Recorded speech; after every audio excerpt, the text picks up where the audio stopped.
Kung merong nagbabalak na paslangin ng ating pangalawang Pangulo, hindi na yan nakakapagtaka.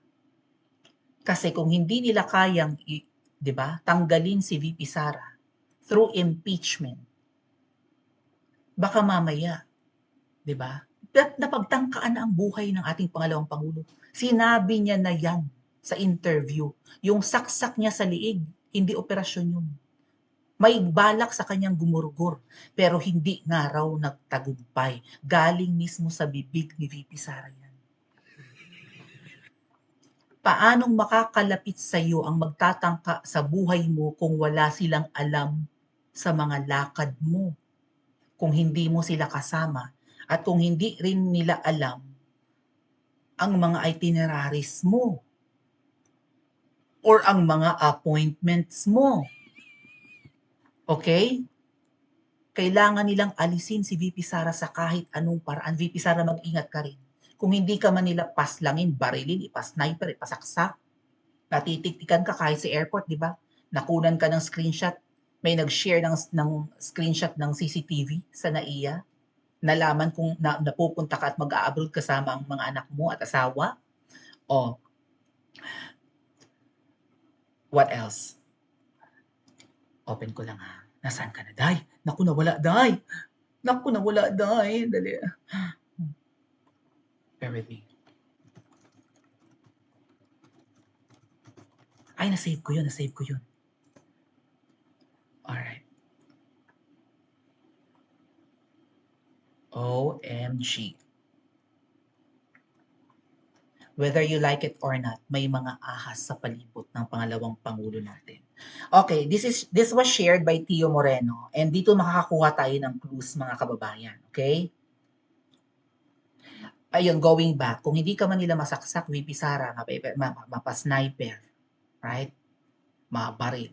Baka mamaya, ang mga sinasakyan mo, mapakotse man yan, mapa-helicopter, mapa-aeroplano, lalo uso ngayon nagbabagsakan ng aeroplano, baka sa ganyang paraan ka, VP Sara, burahin sa mundong ito.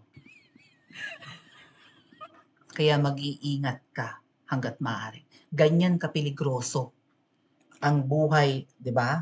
Ang sitwasyon ni VP Sara. This was posted by Tio Moreno, mga kababayan.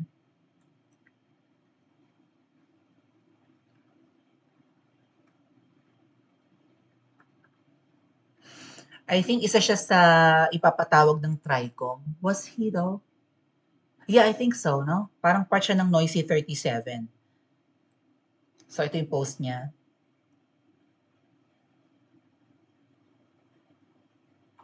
Basahin natin. Kukuha tayo ng clues dito, mga kababayan. Kasi ako na nga ang nagsasabi sa inyo, may ahas kahit sa opisina ni VP Sara. Nakakapagtaka pa ba yun? Tanungin ko kayo.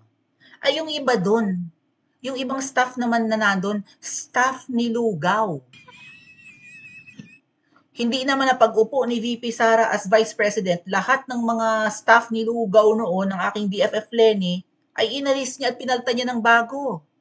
Galing mismo sa bibig ng pangalawang Pangulo.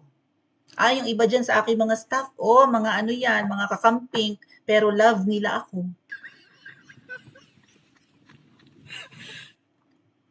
You think hindi to dapat pag-usapan? Kasi ang sabi ng mga double agents, huwag natin pag-usapan yung mga double agent narrative.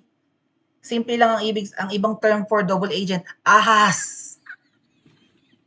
Meron yang babaeng ahas sa Malacanang. Kalat ang ahas. Yan ang totoo. Kuha tayo ng clues sa post ni Tio ha. Basahin ko. Kumakalat ngayon sa social media ang mga screenshots ng usapan sa pagitan ng isang abogado mula sa OVP. Abogado. Mukhang abogado ang double agent. Ang daming double agents. Whether we like it or not. Or ang daming traidor. Pinaganda lang. Traidor. Yun ang ibig sabihin double agents. Traidor makapili. Nagkukunwaring BDS. Nagkukunwaring kakampi. Pero ahas. Malinaw na ba? Hindi natin dapat pag-usapan ang mga traidor kasi nakakahati. Ganun ba yon? Hindi natin dapat pag-usapan ang mga ahas kasi nagko-cause ng panic, nakaka-divide, ganun ba yun? Anong klaseng argument yan? Anong klaseng reasoning yan ng mga nang brainwash sa inyo? Okay. Bakit ayaw nilang pag-usapan? Bakit sila ba yun? Nasasaktan ba sila sa phrase na double agent? Makinig kayo. Kumakalat ngayon sa social media ang mga screenshots ng usapan sa pagitan ng isang abogado mula sa OVP at isang kongresista. Ayon sa mga screenshot, ibinebenta ng naturang, gusto niyo makita ang screenshot? Wait lang. Open ko.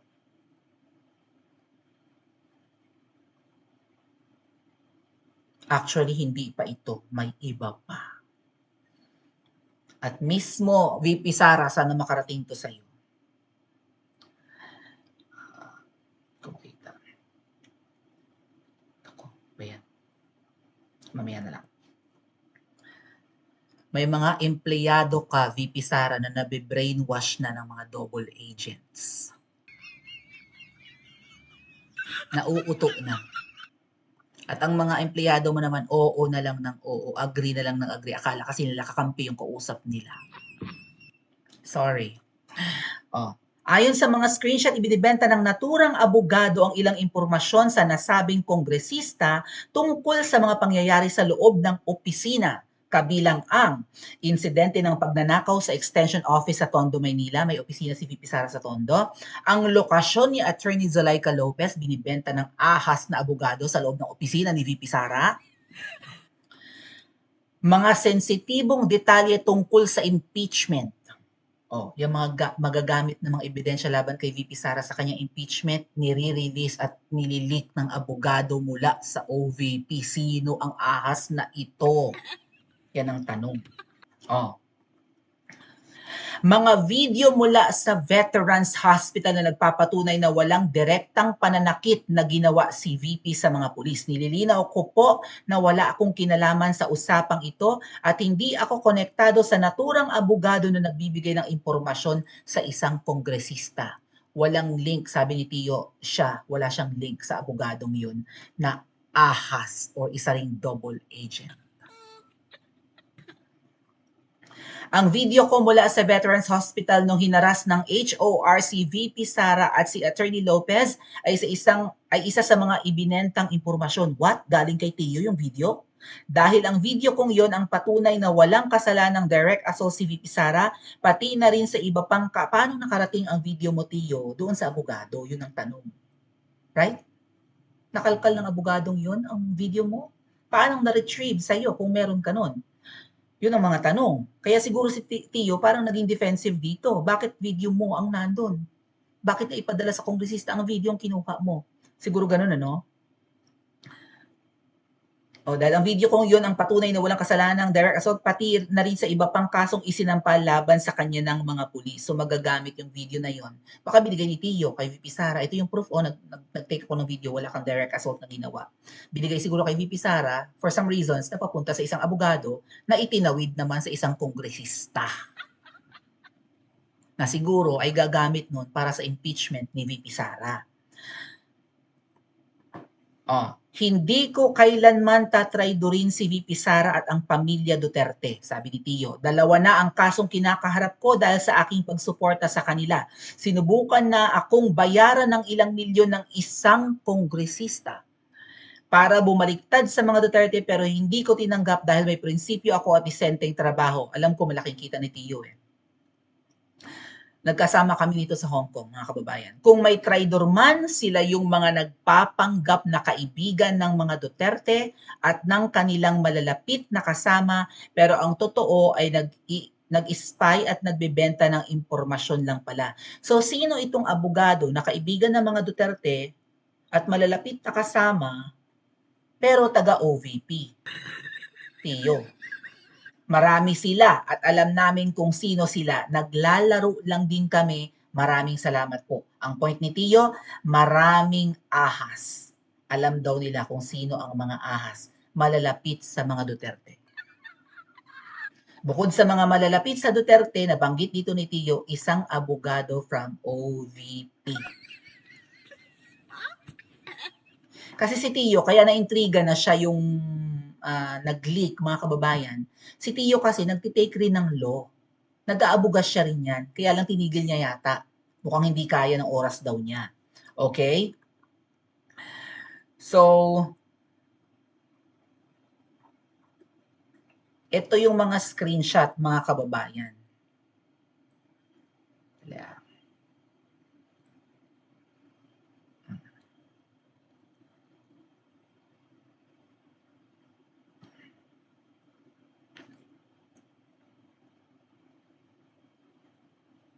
Galing daw sa empleyado or staff ni VP Sara sa OVP at ibinigay sa kongresista. Oh my God.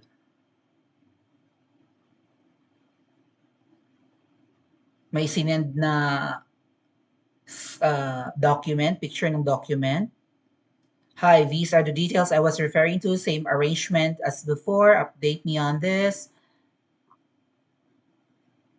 Oh my God. Attorney, good afternoon. Kong, asking if pwede lower price. Nagpepresyuhan ng mga kababayan. Ang petsa, December 2024. Nagtatawagan, I'm trying to contact you but you can't be reached. I would rather discuss this with the principal, but please explain to her that documents are hard to get. Given the circumstances, maybe she can consider the amount fair. Mahal daw ba masyado? Babaan daw ang presyo nung ibinibentang dokumento. Sa ngalan ng pera, mga kababayan, Diyos ko po. Please send. I can give you the entire copy of this. Video, yung video nung assault siguro. I am the only one who confers with the lawyer, so this will be difficult. Very shortly, attorney, please send full copy. Attorney ang pinapakasapan na magdala ng kopya or magpadala. I can give you a copy. We can meet at the same place as before, Englishera. Englishero. So, video na like 40 seconds na video, mga kababayan.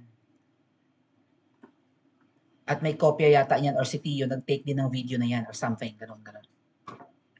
So, siguro, para si Tio hindi rin mapagbintangan or madawit sa usapan, sinabi niya hindi niya tatraydorin ang mga Duterte. Hindi siya ang nagbigay or nag-forward ng video or nagbebenta ng documents, pati video, doon sa kongresista at nagsasabi yung kongresistang babaan ang presyo kasi hindi masyadong mahal siguro ang offer.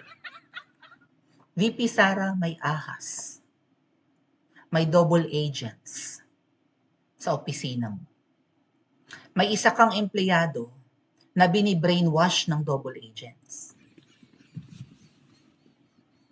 Bigyan ko kayo ng clue kung ano ang sinasabi ng double agent, ng mga double agents. Ang sabi ng mga double agents at pang-brainwash ng mga double agents sa empleyado ni VP Sara ay